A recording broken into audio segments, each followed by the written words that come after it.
ஐயா சிவாய் நம்ம சொல்லுங்கய்யா. ஐயா சிவாய நமக. சொல்லுங்க.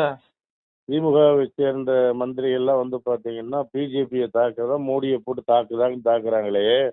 சரி. இதுக்கெல்லாம் காரணம் என்ன? யாரு காரணம் பாத்தீங்கன்னா கருப்பு சட்டையை போட்டு பார்லிமெண்ட்ல அப்படி பேசுறாரு. கனிமொழி பேசுறாங்க, எல்லாம் பேசுறாங்க. ஸ்டாலின் எல்லாம் பார்த்தா அப்படியே மோடியை மிரட்டுவார் போல தெரியுது. அந்த மாதிரிதான் பேசுறாரு. சரி. இதுக்கெல்லாம் யாரு காரணம்? ஏன் இப்படி நடக்குது? என்ன காரணம்? இதுக்கெல்லாம் காரணம் வேற யாரும் கிடையாதுயா. இதுக்கெல்லாம் காரணம் மோடி தான் காரணம். நல்லா புரிஞ்சுங்க. மோடி நல்லவரா இருந்துட்டா மட்டும் பார்த்தாது. இங்க பாருங்க, நல்லவனுக்கு மட்டும் தான் நல்லவனா இருக்கணும். அயோக்கிய பயலுக்கு அயோக்கிய பயலா இருக்கணும். ரவுடிக்கு ரவுடியா இருக்கணும். அப்பதான் ஒரு மன்னன் விவேகம் உள்ளவனா இருக்கணும்.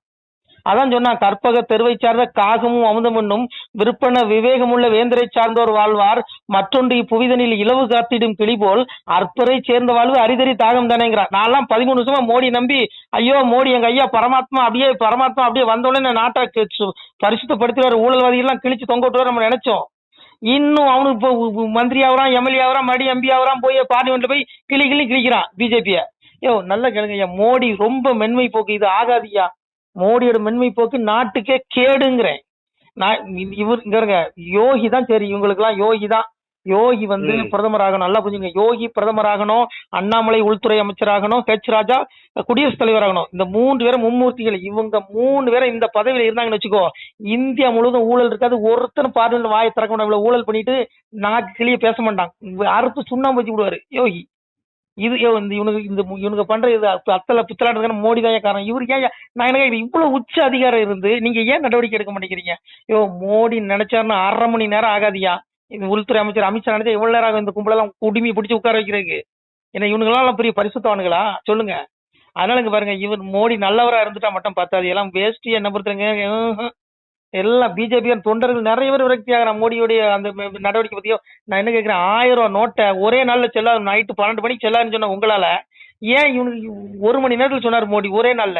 ஏன் இவங்க மேல உங்களை சோழியை உங்களால முடிக்க முடியல சொல்லுங்க? ஒவ்வொருத்தரும் மிரட்டுறான், மோடியை கண்டபடி பேசுறான். நமக்கு வைத்திருச்சலா இருக்கு, மோடி கண்டுக்க முடியல. ஒன்னு புரிஞ்சுக்கையா. அன்னைக்கு ஒரு முனிவர் ஒரு தேள் தீல விழ போச்சுதான். அப்போ ஒரு முனிவர் என்ன பண்ணாரா, ஐயோ பாவம் தேளை தீ எரிச்சிரும் தேள் அப்படின்னு சொல்லி பாவம்னு சொல்லி கையில எடுத்து வெளியே போட்டாராம். உடனே தேள் என்ன பண்ணிச்சான், அப்படியே பட்டக்கு ஒரு கொட்டி போட்டுச்சு தேள். அப்புறம் முனிவர் கிடந்து உருண்டு கிடந்தானா. அந்த மாதிரி நீங்க நல்லவனுக்கு மட்டும் தான் இறக்கப்படணும். அதான் அன்னைக்கே சொன்னான், தேளது தீயில் விழுந்தார் செத்திடா எடுத்த பேரை மீளவே கொடுக்கினாலே வையுற கொட்டலை போல் ஏளனம் பேசி தீங்குற்று இருப்பாரை எதிர்கண்டாலும் கோளினர் தமக்கு நன்மை செய்வது குற்றமாமைங்கிற. கோல் புத்தியுடனுக்கு நன்மை செய்யக்கூடாதியா. நீ அயோக்கியனுக்கு அயோக்கியனையா தான் இருக்கணும். அப்பதான் அவளை அழிக்க முடியும், அவளை ஒழிக்க முடியும், அடக்க முடியும். ஆனா மோடி என்ன பண்ணுவாரு, அப்படியே ஸ்டாலின் ஏதாவது மீட்டிங் வந்தாரு, அப்படியே போய் தோல் மேல தோல் தட்டி விட்டு அப்படி சிரிப்பாரு கட்டி பிடிச்சிட்டு. என்னையா மோடி பண்றாரு? இதை தவிர மோடி என்னையா செஞ்சாரு? இவங்க பண்றது காரணம் மோடி தாயா. இத்தனையும் காரணம் மோடி தான். மோடி மட்டும் கரெக்டா இருந்தா இவங்க இவ்வளவு தூரம் ஆட மாட்டானுங்க இந்த கும்பல்லாம். புரியுதா உங்களுக்கு? எல்லா தப்பும் மோடி மேல வச்சுட்டு நீங்க இவங்க சொல்றது கூட்டம் நாங்க எதுவுமே ஏத்துக்க முடியாது. அது மாதிரி முனிவர் கதை தான். தேளோட சுபாகன்னு கொட்டும். மண்டையில ஒரே போட வேண்டாமா தேளை? என்ன பண்ணிட்டு இருக்க? உன்ட்ட அதிகாரம் இருந்து சொல்லுங்க. அப்புறம் சும்மா அப்புறம் ஏங்க அவங்க பேச மாட்டாங்க? ஆராசா ஏன் கருப்பு சட்டி போட்டு உங்களை கிளிக்க மாட்டாரு? கனிமொழியா மேடைக்கு கூட உங்களுக்கு நார கிழிச்சு தொங்க விடாது செய்யும். தப்பு உங்க மேல. எல்லாத்துக்கும் காரணம் நீங்க தான். என்ன அது நான் சொல்றேன், அந்த தேல் கதை தான். நீ யாரு மேல இறக்கப்படணும்? விஷ ஜந்து மேல இறக்கப்பட்ட என்ன பண்ண போட்டு தள்ளிரும். அப்புறம் இவர் நல்லவர் தான், இல்லைன்னு சொல்லல. நீங்க கரைபடாத கை சொந்தக்காரர் மோடி இல்லன்னு இல்ல. உங்ககிட்ட அதிகாரம் இருக்கு. ஒருத்தன் ஊழல் பண்றாரு தெரியுது, ஏன் நடவடிக்கை எடுக்க மாட்டேங்கிறீங்க? ஒரு ஊழல்வாதி 1000 தீவிரவாதிக்கு சமையா. ஒரு தீவிரவாதி மிஞ்சி போனா 100 பேர் கொள்ளுவானா? ஆனா ஒரு ஊழல்வாதி ஊழல் பண்றதுனால பல லட்சம் கோடி ஊழல் பண்ணுவான். அது என்ன ஆகும்? பல கோடி இப்போ ஏழை எளிய மக்களுடைய வாழ்வாதாரம் பாதிக்கும், மருத்துவ செலவு பாதிக்கும், தரமான மருத்துவ சிகிச்சை கிடைக்காது, செத்து போவான். அப்போ ஒரு தீவிரவாதியோடைய ஊழல்வாதி பெரிய மிக கொடூரமானவன். அப்போ ஏன் அவனை நீ ஏன் விட்டு வைக்கிறாங்கிறேன்? மோடி தீவிரவாதி ஒழிச்சா மட்டும் போதுமா? நாங்க தீவிரவாதியை ஓடிக்கிட்டோம், இரும்பு கடன் கொண்டு குடிக்கிட்டோம், சரி நல்லதுதான், வரவேற்கும் வாழ்த்துக்கள்.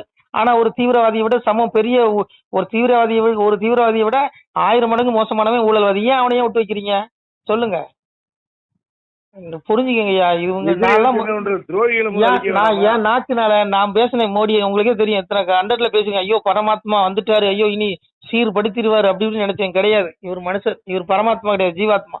பரமாத்மா யோகி தான். யோகி ஆச்சுனா தான் பரமாத்மா. ஐயா எனக்கு இதில் பகவான் சொன்னாலாம், எதா எதுக்கு தர்மசியா கிளநீர் பகுதி பாரதா அபியுதானம தர்மசிய ததாத்மான சுஜாமியகம் பரித்ராணய சாதுனா விநாசாய சதுஸ்கிருதாம் தர்ம சம்ஸ்தாபனாத்தாய சம்பாமி விவேகனா. என்ன சொன்னா பகவான்?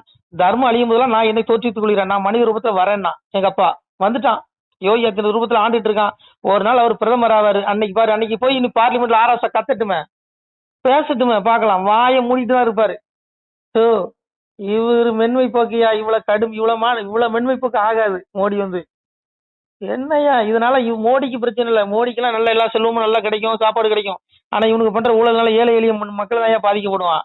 ஆனா இந்த பாவம் மோடியை சும்மா விடாது, இந்த கும்பலை சும்மா விடுதோ இல்லையோ, இதை தடுக்காத மோடிக்கும் நரகத்துல தண்டனை உண்டு. எங்க அப்பா பரம்பரை சொல்றான் பாருங்க, சாமி சொல்றான், வையகத்தில் கொலை களவு மாது சூது பிறன் மோகம் செய்யாத தீவினைகள் செய்த பேர்கள் உண்டு மானால் அகில கிடங்கில் வாழுகின்ற ஆளிப்பூளுக்கு இறையாவிர் முன்கணக்கும் பின்கணக்கும் முதல் கணக்கும் நான் கொடுத்து கணக்கை எறிந்து விட்டேன், கண்ணகையிடம் துரத்தி விட்டேன், வாழும் பள்ளி மேலவாசல் ஒன்றை அடைத்து விட்டேன், பட்டம் தனியறுத்து அவர்களை பார சிறை வைத்திடுவேன். சிவபெருமான் சொல்றான், ஒருத்தன் தப்பு பண்றான்னு தெரிஞ்சும் உன்ட்ட அதிகாரத்தை கொடுத்தோம், நீ அவன் மேல நடவடிக்கை எடுக்கணும்னு வச்சுக்கோ, அவனுக்கு இப்ப ஆராசா கனிமொழி இந்த ஊழல்வாதி இந்த இவங்களுக்கெல்லாம் நரகத்துல 1 மடங்கு தண்டனைனா இது தடுக்காத மோடிக்கு 1000 மடங்கு தண்டனை கிடைக்கும். எழுதி வச்சுக்கோ, சத்திய வார்த்தை இது. ஒரு இறைவன் அதாவது கலியுகத்துல மனிதர்களை யாருக்கிட்ட ஒப்படைக்கிறான் தெரியுமா? இறைவன் வந்து ஒரு நாட்டு ஆட்சியாளர்கிட்ட தான் ஒப்படைக்கிறான். அததான் மண்டலத்தோர் செய்த பாவம் மன்னனை சேரும், திண்டீர மன்னன் செய்த பாவம் மக்களை சேரும்னா. ஒரு ஊழல்வாதிகளை மக்கள் தேர்ந்தெடுத்தா அந்த ஊழல்வாதிகள் பண்ணக்கூடிய ஊழலுக்கு மக்களும் துணை போறான், அந்த மக்களுக்கும் தண்டனை உண்டுகிறான். ஊழல்வாதிகளுக்கு எவன்லாம் நீ தேர்ந்தெடுத்து ஆட்சியில் அவனை அமரைக்கிறியோ அந்த பாவத்துக்கு அந்த தண்டனை நீயும் நரகத்தினுடைய ஆத்மா அனுபவிக்கும். உடல் தான் அழியுது, இந்த உலகமே அழிஞ்சாலும் இந்த ஆத்மா அழியாது. இந்த ஆத்மாவுக்கு கர்மா தொடரும், அந்த கர்ம விட அவன் அனுபவிச்சு ஆகணும் நரகத்துல. ஆத்மா வந்து ஒளி விட முடியாது, மனிதர்கள் உணர மாட்டேங்கிறான். என்ன நினைக்கிறான்? செத்து போனா எல்லாம் முடிஞ்சு நினைக்கிறான். அட பாவிகளா, செத்துக்கு அப்புறம் தானே உண்மையே உன்னுடைய நீ என்ன இந்த உடல்ல என்ன அநியாயம் செஞ்சியோ, நல்லது செஞ்சியோ, கெட்ட செஞ்சு ரெண்டும் எடுத்துட்டு போற. இந்த ஆத்மா படி நல்லது செய்யுது, 2 கர்மா வருது, அதன்படிதான் உனக்கு மறுபிறப்பும் அமையுது. அதான் சாமி சொன்னா, சாதுர்வன்யம் மாயா சிஸ்டம் குணகர்ம விவாசகன்ட்டான். செத்த நீ மறுபடியும் உடல் எடுத்து நீ அனுபவிச்சாகணும் துன்பத்தை. என்னென்ன பாவம் செஞ்ச துன்பத்தை அனுபவிச்சாகணும், நீ என்ன நல்லது செஞ்சியோ அதுக்குண்டான புண்ணிய பலன்களையும் நீ அனுபவிச்சாகணும். இவ்வுலகில உண்டு, இந்த பூமியில நீ திடம் எடுத்து வருவ, ஆனா ஆத்மா வந்து நரகத்துல தண்டனை அனுபவிக்கும்.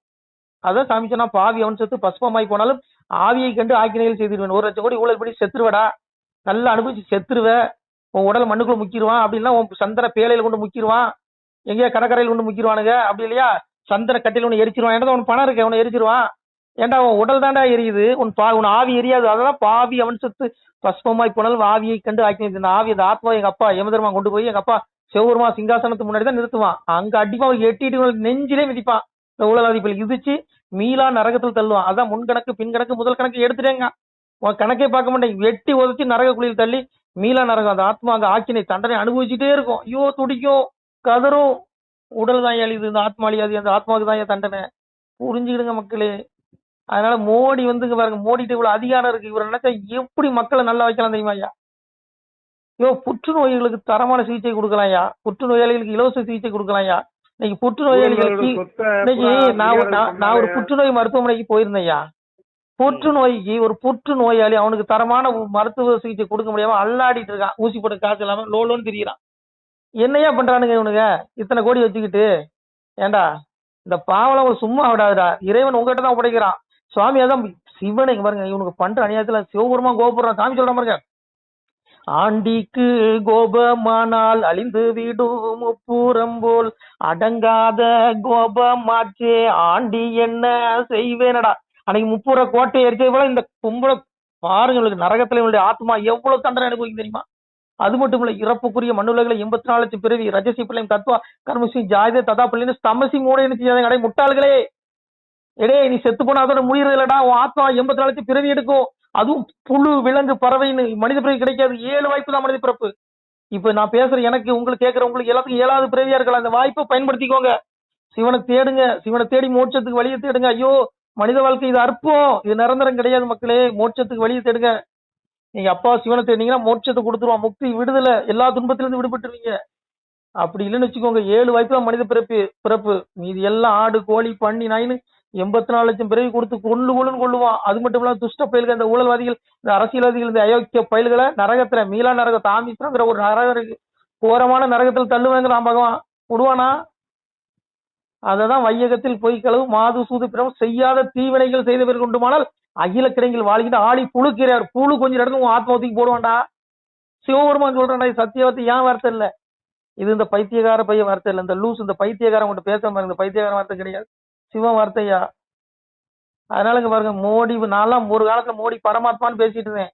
இன்னைக்கு நான் இதே நாவல நான் மாத்தி பேசுறேன். என்ன காரணம்? ஐயோ பரமாத்மா இவர் இல்ல, 1000 நோட்டை ஒரே நாள் செல்லாருன்னு சொல்ல மோடியால ஏன் இந்த ஆராசா கொட்டத்தை அடக்க முடியல, ஏன் இந்த கனிமொழி இது கொட்டத்தை அடக்க முடியல? பயந்துருப்பாரு. அப்படிதான், அதான் உண்மையா, அதான் உண்மை. அதனால பரமாத்மா ஒருவரால தான் முடியும். எங்க ஐயா யோகி பிரதமரானா எல்லாம் நடக்கும். அதனால இங்க பாருங்க, எல்லாத்துக்கும் காரணம் மோடி தான். நீங்க மோடி மேல தப்பு வச்சுட்டு நீங்க இவங்களை குறை சொல்லாதீங்க. சரியா? உங்களுக்கு எதுக்கு அதிகாரம் கொடுக்கப்பட்டிருக்கு? நான் என்ன கேட்கிறேன், பிரதமர் பதவி பெருசா சிஎம் பதவி பெருசா? ஒரு சிஎம் பிரதமரை மிரட்டுற மாதிரி பேசுறாரு, அப்ப யார் பெரியவர்?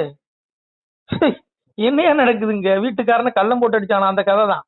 ஒரு வீட்டுக்குள்ள திருடம் வந்தா யாரும் அடி வாங்குவா? அந்த வீட்டுல திருடன் அடி வாங்க, வீட்டுல உள்ள ஓனர் தான் அடி வாங்குவான், திருடம் போட்டு அடிப்பான் குத்துவான். அந்த மாதிரி வீட்டுக்காரனை கள்ளம் போட்டு அடிச்ச கதை தான் இங்க நடந்துட்டு இருக்கு. அதனால அங்க பாருங்க, ரொம்ப நல்லவனா இருந்துட்டா மட்டும் போதாது. அப்புறம் முனிவர் கதை தான். முனிவர் தீல விழுந்த தேலை இருக்க போய் கொட்டுப்பட்டு சுருண்டாரு, தரையில விழுந்து. அந்த மாதிரி மோடி இங்க பாருங்க, நல்லவனுக்கு நல்லவனா இருக்கணும் மோடி. ஊழல்வாதிகளை தடுக்கிறதுல என்ன பண்ணணும்? ருத்ரனா மாறணும், பரமசிவனா இருந்துட்டப்பட்டவர் ருத்ரதாரியா மாறணும். இவர் மாற மாட்டாரியா, ரொம்ப சாத்வீகம். சாத்வீக குணத்தெல்லாம் கலியுகத்துக்கு இவங்களெல்லாம் அடக்க முடியாதியா. இதெல்லாம் தமோ பிரதானத்துல அழியுது. ரஜஸ் தம சாத்வி சத்துவம் பாதி பாரதன பகம். முக்குணங்கள் இருக்கு. ரஜோ குணமுடையவன், தமோ குணமுடையவன், ராஜச குணமுடைய 3 குணம், சாத்விக குணமுடைய 3 குணம் இருக்கான். சாத்விக குணமுடைய சாது, அவன் நல்லவன். ரஜோ குணமுடைய ராட்சசன், உலகில் பற்றி விடுவேன். தமோ குணம் துஷ்டன், ஊழல் பண்ணுவான், கொலை பண்ணுவான், கொள்ளையடிப்பான், கற்பழிப்பான், அடுத்து மனைவி நேசிப்பான், எல்லாம் பண்ணுவான். அந்த தமோ குணம் துஷ்டன். நீ அவன் மேல இறக்கப்பட்டா, இவருக்கு மோடி அவன் மேல இறக்கப்படுறாரு. அப்புறம் யாரா போங்கயா, அரசியல் பத்தி பேசாங்க, வயிற்றுச்சலா இருக்கு. நம்ம பரமாத்மா அப்பாவை சிவனை தேடுங்க, சிவனை தேடி மோட்சத்துக்குண்டான வழியை தேடுங்க.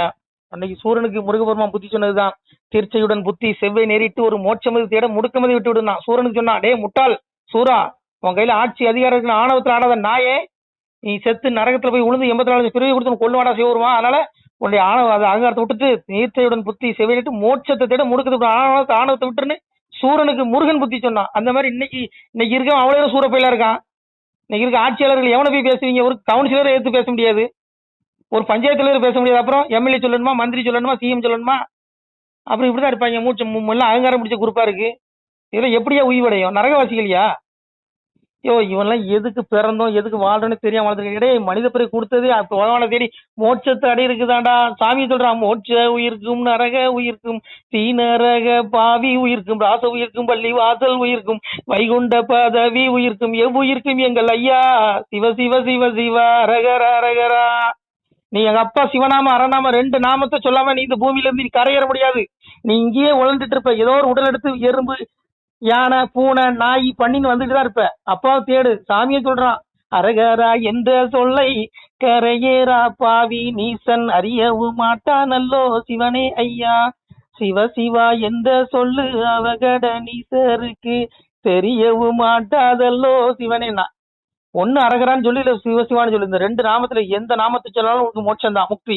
இந்த 2 நாமத்தை சொல்லாத எந்த மனுஷனும் ஓய்வடைய முடியாது, மோட்சத்தை அடைய முடியாது, நரகத்தை அடைவான், மீண்டும் இறப்புக்குரிய மண்டலங்களை 84 லட்சம் பிறவி எடுப்பான். மனித பிறவி கிடையாது. புரிஞ்சுக்க, எழுதி நடக்கும். இது சிவன் சொன்ன வார்த்தை, சத்திய வார்த்தையா.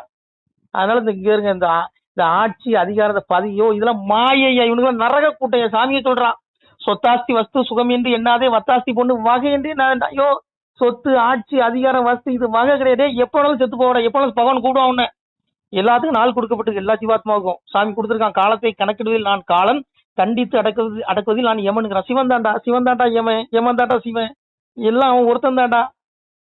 அதனால அவனுக்கு தெரியும் யாரை எப்ப கூடணும்னு. அதனால இந்த உலகாதி கும்பலாம் ஒரு நாளைக்கு கூப்பிட்டு வச்சு மொத்த பயிலும் ஆத்மாவின் நரகத்தால் தள்ளி, ஐயோ இவனுக்கு படுற பாடுகள் எல்லாம் ஐயோ கண்ணுல பாக்கணுமே, இவனுக்கு அறியாமையில் இருக்காயா. 70 வயசு 80 வயசு இன்னும் ஞானம் அடையல. அடே என்னடா பண்றீங்க? 80% வாழ்ந்துட்டீங்கடா, இன்னும் 10% இருக்கு வாழ்க்கை. அதுக்குள்ள அப்பாவை தேடுறா. நான் சொல்ல, சிவன் சொல்றான், அச்சு தேரு ஓடியோ முன்னே ஆண்டி வேலை செய்திடுங்கயோ. உன் தேர், இந்த உடல்ங்கிற தேர் அச்சு உடஞ்சி நீ மண்ணுக்குள்ள போறதுக்குள்ள சிவனை தேடிக்கும். அப்பதான் உன் ஆத்மா உயிவடையும். இல்லையோ உனக்கு அவ்வளவு துன்பம் இருக்குடா ஆக்கினை. சாமியா தான் சொன்னான், பக்தி சோதித்தே பல நாளும் காத்திருந்த வித்தியன் எனை வந்து வேண்டார் மேல் வீடு இழந்து செத்திறந்து தீ நரக சீல்குட்டியில அடைக்க கொத்தி அருந்த புழுக்கள் கொஞ்சம் தோண்டா. புழு கொஞ்சம் உண்டி ஆத்மா நரகத்தை. எங்க அப்பா சிவனை தேடாத ஆத்மாவை மேல் வீடு கிடைக்காது, முக்தி வீடு. மேல் வீடுனா மோட்ச வீடு. மனுஷ பெரிய யா கேட்க தூங்கிட்டீங்களா பகவானே? நான் சொல்றது கேட்டுக்கோங்க. நம்ம ஊருக்கு உபதேசம் பண்ணிட்டு நம்ம ரெண்டு நாசமா போயிடக்கூடாது. அதனால நம்ம அப்பாவை தேடி மோட்சத்துக்கு வழி தேடுவோம். இந்த ஆடியோ கேட்கக்கூடிய பிள்ளைகள் அரசியலை விட்டுருங்க, அப்பா சிவனை தேடுங்க. இங்க எவனுமே பரமாத்மா கிடையாது. அப்பா சிவன் தான் பரமாத்மா. அவன் தான் உங்களுக்கு எல்லாம் நன்மை செய்ய முடியும், உங்களுக்கு மோட்சத்தை கொடுக்க முடியும். அதனால நீங்க அவனை தேடுங்க. உங்க இதயத்துல அவன் தான் இருக்கான். ஈஸ்வர சர்வபூதானாம் இருதய சோஜனம் திஷ்டதி பிரமாயன் சர்வபூதானி யந்திரருடானி மாயான்ட்டா. எல்லா ஜீவரத்தில் இதயத்திலும் நான் இருக்கிறேன். என்னிடமிருந்தே அறிவும் ஞாபக சக்தியும் வருகின்றன. காலத்தை கணக்கிடுவதில் நான் காலன், தண்டித்து அடக்குவதில் நான் யமன்கிறான். உங்களுடைய கர்மனின்படி உங்களை நடத்துறது அவன் தான். எல்லா ஜீவராசிகளோட ஆதியும் அந்தமும் நடுவும் முடிவும் நானேங்கிறான். சிவபுரம் சொல்றான்யா, நம்ம கிடையாதுயா. என் வாழ்க்கை என்ன இப்ப கொள்ளுவானே அவனுக்கு தெரியாது. என்ன கொல்லப்படுறவன் தான். உடலை தான் கொள்றான். என் ஆத்மா அப்படியே எங்க அப்பா எடுத்துட்டு போயிடறான், மோட்ச விட்டு கூட்டு போயிடுறான். உடல் தான் கொள்றான். சாமி எதை சொன்னான்? கூத்தாடி கூத்தாடி நான் கொல்லி வைத்து போறேனடா, கொல்லி வைத்தும் குமரனடா, கொப்பன் நந்தி ஈசனடாங்க. கொப்பனந்தி ஈசனை கொல்லி அவன் தான் வைக்கிறான். எல்லாம் சாமியே சொல்றான். உண்டாக்கி வைப்பதும் நான், உலகில் அழிப்பதுவும் நான் மகனே, ஏகமதாய் நிறைந்த பரன் இருந்துலகை ஆளுகிறேன். கண்ணு மக்கா என் சூத்திரத்தை கண்டறிந்து வாருங்கப்பா, 13 குள்ளிருந்து பாடுகிறேன். சிவகாண்ட 13 குழந்தைக்கு அப்பா இதே கூட்டுல பாடிட்டு இருக்காண்ட. அடைய முட்டாள்களே, இந்த உலகத்தை யாரு இருந்தாள்ற? அப்ப சிவன் ஏகமதாய் நிறைந்த பரன் இருந்தாள். ஏகம் அனைத்திலும் வியாபித்திருக்க சிவனாகி நான் இந்த உலகத்தை ஆள்றேன். இந்த உலகத்தை மோடி ஆளல, ட்ரம்ப் ஆளல, ஸ்டாலின் ஆளல, ஆளக்கூடிய சிவன்டா. சிவன்டா, சிவனை தேடுங்கடா. ஏகமதாய் நிறைந்த பரன் இருந்து உலக அழிக்கிறேங்க. கண்ணு மக்காயின் சூத்திரத்தை கண்டறிந்து வாருங்க பையோ, அவனை தேடுங்கடா. சாமியை சொல்லிட்டான். எவரவர் சாமி சொல்றான் பாருங்க, எவரவர் இருந்து மணியம் பண்ண வேண்டும் என்றாலும் எந்த முக்காலடி குருதானே சிவனை. பெருமாள் சொல்றான், இந்த பூமி என்னுடைய பாதத்துக்கு முக்காலடி, இங்க எவன் ஆட்சி அதிகாரம் பண்ணாலும் என் பாதத்துக்கு அடியிலங்கிறான். இவனுக்கெல்லாம் யார்? என் மலஞ்சலை கழிக்கிற குப்பொழு. சிவனை தேடுங்கய்யா, மலஞ்சலம் கழிக்கிறவனை விடுங்கய்யா. ஐயா ஆத்மா தேடுங்க. எல்லா ஜீவராசிகளுக்கும் ஒரு ஆத்மா இருக்கு. உங்க ஆத்மா உய்வடையணும் பிள்ளைகளே. மோட்ச விட்டு தேடுங்க மக்களே. நான் சொல்றது சத்திய வார்த்தை, சிவனுடைய வார்த்தை, என் வார்த்தை இல்லை. இந்த பைத்தியக்காரனுடைய வார்த்தையே கிடையாது. இந்த பைத்தியக்காரன் செருப்பால கூட அடிச்சுக்கோங்க, வாங்கிக்கிறேன். இது சிவனுடைய வார்த்தை மக்களே, புரிஞ்சுக்கோங்க பிள்ளைகளே. மோட்சத்தை தேடுங்க. சாமியே சொல்றான், பெற்றோர்கள் கண்டுகொள்வார் பேசரிய என் மகனே, கற்றோர்கள் கண்டுகொள்வார் கண்ணே திருமகனே. அழுராசி வருவான். ஞானம் பெற்ற பிள்ளைகள் என்னை வந்து அடைவார்கள். கற்றோர்கள் ஞான கல்வி கற்றோர்கள் என் குழந்தைகள் என் சிவ வீட்டை அடைவார்கள். சிவபெருமான் சொல்றான். அதான் சாமி சொன்னான், செடிகளைத்து வேட்டையாடி தெளிந்த முயல் பிடிக்க வந்தேன், அதிகமுள்ள வெடிகள் வைத்து அமைத்து வைத்து சுட்டிடுவேன், பழிபாவம் செய்திடுவேன், பார்த்து இருங்கோ கொஞ்ச நேரத்திலே. அப்பா சிவன் சொல்ல, செடிகளைத்து வேட்டையாடி தெளிந்த முயல் பிடிக்க. யாரை வேட்டையாடுறான்? நல்ல ஆத்மாக்களை, சாதுக்களாகிய நல்ல பிள்ளைகளை, அடியார்களை சிவ வீட்டுக்கு அழைத்து போறான் எங்க அப்பா. இந்த அயோக்கிய பயல்கள் அதிகமுள்ள வெடிகொண்டு அமைத்து சுட்டுடுவேன், பொசிக்கிறவான் நரகத்துல போட்டு. இந்த ஊழல் சேர்பாபு தப்ப முடியுமா? கனிமொழி தப்ப முடியுமா? ஆராசா தப்ப முடியுமா? ஐயோ, பேசுற நானே தப்ப முடியாதியா, நானே தப்ப முடியாது. என்னையும் விட மாட்டான், பாவம் நஞ்சிஞ்சனா. அதனால புரிஞ்சுக்கோங்க, கேட்கற உங்களையும் விட மாட்டான். அதனால சொல்றையா, நம்ம அதுக்காக நம்மளும் மீறி நடக்க கூடாது. யாரையும் விட மாட்டான் அவன். ஏன் நான் எங்க அப்பாவுக்கு பிள்ளைதான், என்ன விடுவானா? அதையும் சொல்றான். தாய் தம்பர்கள் என்றும் தன்களை என்று பார்ப்பதில்லை, வாய் உரமாய் பேசும் வம்பர் என்றும் பார்ப்பதில்லை, அன்பாகி வந்தவரை நான் அலைச்சல் செய்து ஏற்பதுண்டு, வம்பான மாற்றானை நான் வளர்த்து அறுப்பதுண்டு. ஆக எனக்கு வர்றது அயோக்கிய வீரர்கள் அறுப்பேங்க அடியில. ஆனா அன்பாக எங்க அப்பா சிவனே கெஞ்சுற பிள்ளைகள், என் குழந்தைகளை நான் என்னுடைய வீட்டுக்கு சோதிப்பேன். அதனால என் வீட்டுக்கு கூட்டு போயிருவாங்க, மோட்ச வீட்டுக்கு விடுதலை கொடுத்துருவான். ஐயோ, ஆத்ம விடுதலை தான் ஐயா உண்மையான விடுதலை. ஐயோ, இந்த ஆத்மா அந்த உடல்ல சிறைப்பட்டிருக்கியா, கொடுமையா இந்த உடல். முக்குணம் ரஜஸ் தம சாதி சத்துவம் பவதி பாரத, ரஜகுணம் தமோ குணம் சாதி குணம், இந்த 3 குணங்களின் விளைவாக நம்ம பிறந்து செத்துக்கிட்டே இருக்கும். இறைவன் தேடல, நம்ம அப்பாவை தேடி மோட்சத்தை அடைவாங்க. சிவசிவா ரகரா ரகரா. மோட்சத்தை தேடுங்க பிள்ளைகளே. ஓம் நம சிவாய. சிவாய நம. திருச்சிட்டம்பலம். அன்புடையர் வணக்கம். தாங்கள் இந்த வீடியோவில் பார்க்கக்கூடிய இந்த சிவாலய புகைப்படம் பாருங்கள். இந்த வீடியோ பாருங்கள். இதில் ஆதியில் பார்த்தீங்கன்னா இதில் ஒரு சிவாலயம் இருந்திருக்கிறது. ஒரு சித்த மகா புருஷன் இங்கே இருந்திருக்கிறார். அவர் எழுதிய ஓலைச்சுவடி, அவர் தவம் செய்த அந்த வாசி தண்டம் இன்றளவும் நமது இந்த ஆலயத்தில் இருக்கிறது. தற்போது இந்த ஆலயம் பார்த்திங்கன்னா நெல்லை மாவட்டம், திருநெல்வேலி மாவட்டம், 4 நேரி தாலுகா, ஆண்டான்குளம் கிராமம் அருகிலே ஒரு இயற்கை எழில் கொஞ்சம் இடத்திலே அவர் சித்தர் தவம் செய்த அந்த இடத்திலே ஆலயம் அமைந்து கொண்டிருக்கிறது. அப்பாவுடைய அந்த திருமேனி இப்போ பாலாலயம் செய்து எடுத்து வைக்கப்பட்டுள்ளது என்பதை தெரிவித்துக் கொள்கிறோம். இந்த திருமேனி, இந்த சிவாலய கட்டுமான திருப்பணிக்கு அன்பு பிள்ளைகள் முடிந்தால் ஒரு சிறிய உதவியை செய்யலாம். அதாவது இந்த சிவாலய திருப்பணி தற்போது உபபீடம் வரைக்கும் வந்துவிட்டது. தற்போது கர்ப்பகிரகம் கட்ட எங்களிடத்தில் பொருளாதாரம் இல்லாத காரணத்தினாலே தங்களிடத்திலே இரு கரம் கூப்பி ஏகபரா குரு பிச்சை என்று அப்பாவுடைய திருநாமத்தை கூறி பிச்சை கேட்கிறோம். மக்களே, முடிந்தால் உதவுங்கள், இல்லை என்றால் ஒரு 2 பேருக்காவது பகிருங்கள். இதை பார்க்கக்கூடிய யாராவது ஒரு சிறிய உதவி செய்தாலும் கூட எங்களால் முடிந்த இந்த திருப்பணியை முடித்து விடுவோம். இந்த ஆலயத்திற்கு தாங்கள் 1 ரூபாய் மனம் உவந்து தந்தாலும் நாங்கள் அன்புடன் ஏற்றுக்கொள்கிறோம். விருப்பமுள்ள பிள்ளைகள் உதவலாம், உதவுங்கள். எங்களுடைய ஜிபே எண் 93 85 44 31 06. மீண்டும் சொல்கிறோம், 93 85 44 31 06.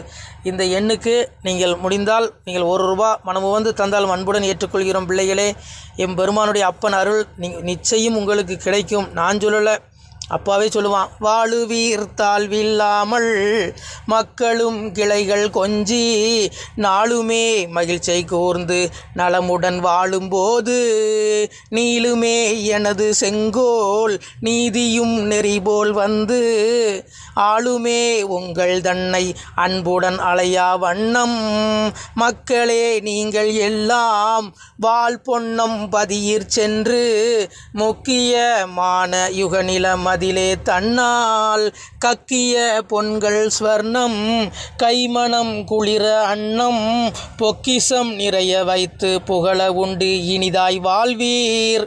நான் வாழ்த்தல பிள்ளைகளே, அப்பாவுடைய வாழ்த்து. அப்பா சொல்கிறான், என் பிள்ளைகள் இகத்திலும் இந்த பூலோக வாழ்விலும் இன்புற்று வாழும் பரத்தில் என்னுடைய அந்த ஜீவ வீடு, அந்த மோட்ச வீடாகிய அந்த கைலாயத்திலே இவர்கள் பூமியில் வாழ்ந்து அங்கே வந்த பிறகு அவர்களுக்கு நான் எவ்வளவோ பரிசு கொடுப்பேன் என்பதை இறைவன் திருநாவாக சொல்கிறான். மக்களே, இதை நான் சொல்லலை, அப்பாவே சொல்லுவான்.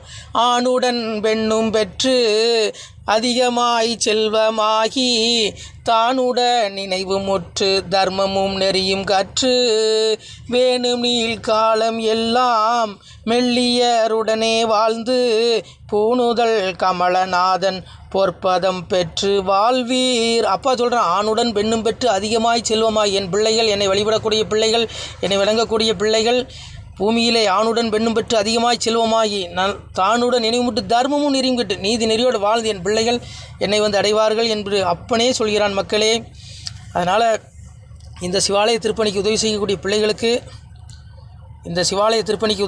பிள்ளைகளுக்கு எம்பெருமான் அப்பாவுடைய ஈசனுடைய அந்த திருவருள் நிச்சயம் கிடைக்கும் என்பதில் எல்லளவும் ஐயமில்லை. மக்களே, முடிந்தால் இந்த வீடியோ 2 பேருக்காவது பகிருங்கள். நன்றி. நம சிவாய. திருச்சிட்டம்பலம்.